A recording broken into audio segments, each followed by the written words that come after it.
air raid sirens sounded in Kyiv on Wednesday, after the United States shut its embassy there due to, quote, specific information of a potential significant air attack. It told its citizens in Ukraine to be ready to swiftly seek shelter. The Italian and Greek embassies said they had also closed their doors, while the French embassy remained open, but urged its citizens to be cautious. Moscow has criticized the decision by outgoing US President Joe Biden to let Ukraine use US missiles to strike into Russia, having warned for weeks it would see such permission as a major escalation. And on Tuesday, President Vladimir Putin lowered the threshold for a nuclear strike in response to attacks using conventional weapons. Russia said Ukraine fired US ATACMS missiles into its territory early on Tuesday morning, and suggested that the United States must have helped the strikes with satellite data, targeting and military personnel. We aren't surprised by... Washington did not immediately address those assertions, but rejected, quote, more of the same irresponsible rhetoric from Russia. Putin's spy chief, Sergei Naryshkin, warned on Wednesday that Russia would punish any NATO states that help Ukraine with such strikes. Biden has also approved provision of anti-personnel landmines to Ukraine, a US official told Reuters. That's aimed at halting the advance of Russian ground troops in the east. The war is at a volatile juncture, and the rising tensions have stirred concern of a global confrontation. A fifth of Ukrainian territory is in Russian hands, and North Korean troops are deployed in Russia's Kursk region. There are doubts over the future of Western aid to Ukraine as US President-elect Donald Trump returns to the White House.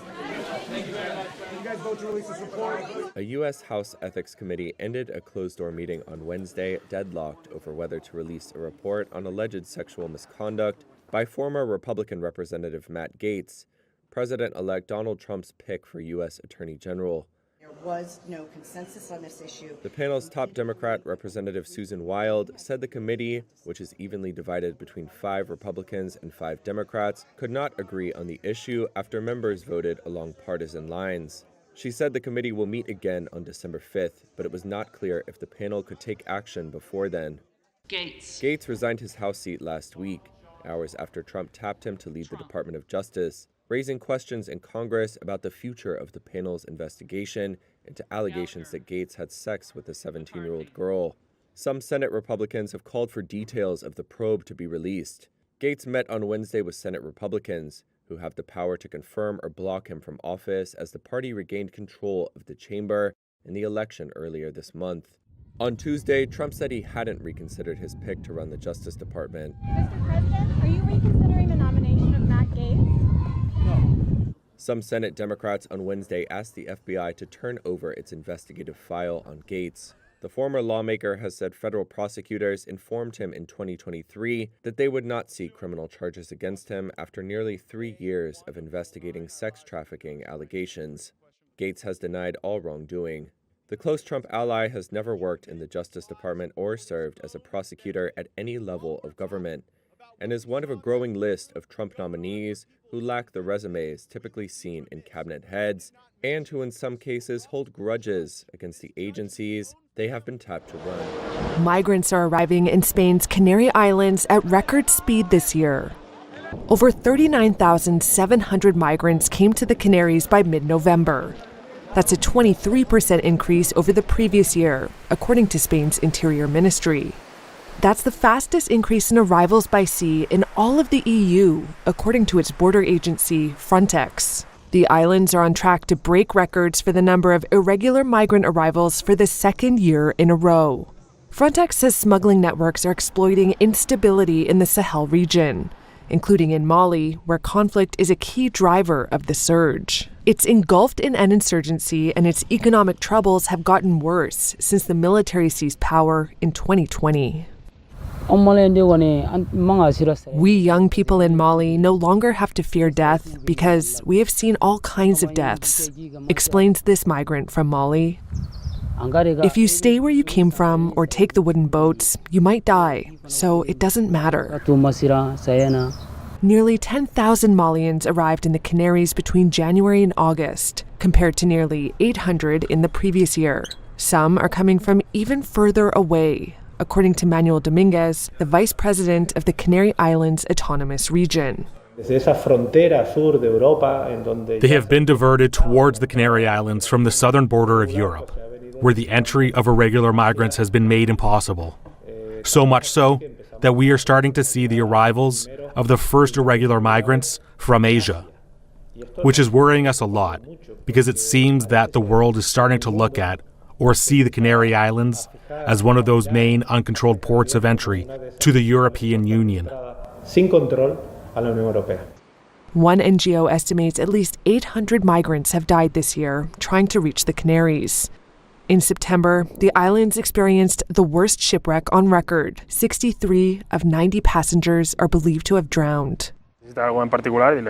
Francisco Navarro, whose NGO runs a migrant center, says it's difficult to understand the scale of the crisis. We are experiencing a humanitarian tragedy that has no precedent, he says. Kizza Besigye, a veteran Ugandan opposition politician, has been kidnapped during a book launch in Kenya, his wife said on Wednesday.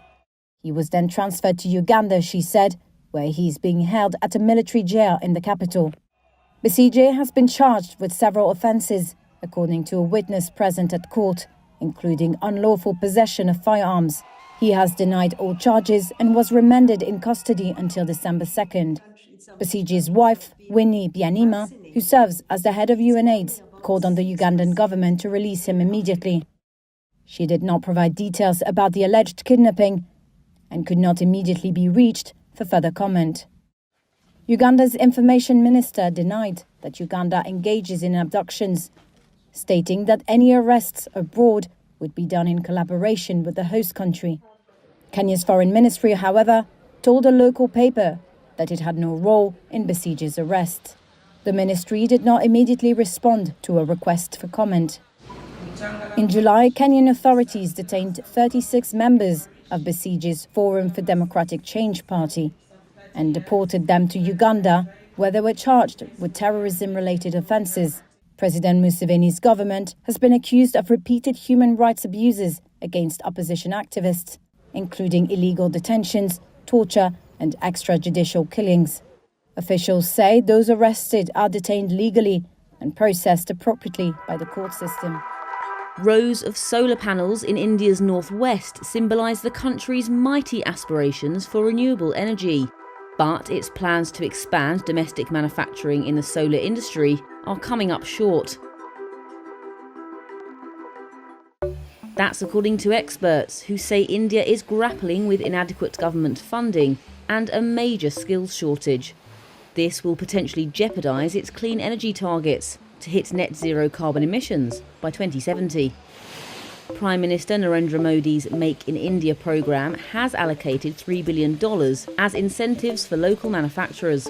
Yet industry leaders say India, a major greenhouse gas emitter, must significantly step up funding and training programmes to reach its environmental goals. Analysts estimate the need for 1.7 million skilled workers by 2027, with the industry seeing a skills gap of 1.2 million already. Aditya Sagal is the CEO of Alpex Solar. Now that we're hiring at an exponential rate, we're hoping the government is able to introduce or push universities and schools in India to have a larger focus on manufacturing in the renewable sector. Being able to provide hands-on training to students on how to maybe run machines or how to maintain machines, right? A shift in the direction of renewables could be really impactful for India. Many manufacturers said that this skill shortage could also limit India's plans to expand solar module exports, which touched $1.9 billion last fiscal year, mainly to the US market.